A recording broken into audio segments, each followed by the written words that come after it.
आज सकाळी 10 वाजताच्या सुमारास अमरावती परतवाडा मार्गावर पूर्णानगरजवळ मार्गी फाट्याजवळ आज सकाळी 10 वाजताच्या सुमारास अमरावती परतवाडा मार्गावर पूर्णानगरजवळ मार्गी फाट्याजवळ एक टिप्पर आणि पिकअप वाहनाचा भीषण अपघात झाला। टाटा एस पिकअप टिप्परला ओव्हरटेक करत असताना हा अपघात घडला। या अपघातात नमन गोपाळराव सगणे वय वर्ष 30 राहणार निंबारी अचलपूर या युवकाचा जागीच मृत्यू झाला। पिकअप चालक यश धनराज गोडे वय वर्ष 31 राहणार कोल्हा काकडा याची प्रकृती चिंताजनक असून त्याला उपचारासाठी अमरावतीच्या जिल्हा सामान्य रुग्णालयात दाखल करण्यात आले आहे। घटनेची माहिती मिळताच आसेगाव पोलीस स्टेशनचे ठाणेदार तात्काळ घटनास्थळी पोहोचले। अपघातामुळे काही काळ वाहतूक विस्कळीत झाली होती आणि घटनास्थळी बघ्यांची मोठी गर्दी जमली होती।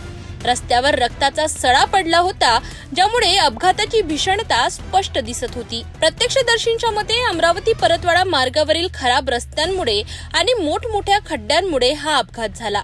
आसेगाव ते पूर्णानगर पर्यंत रस्त्यावर असलेल्या खड्ड्यांमुळे या मार्गावर वारंवार अपघात होत असल्याचे नागरिकांनी सांगितले।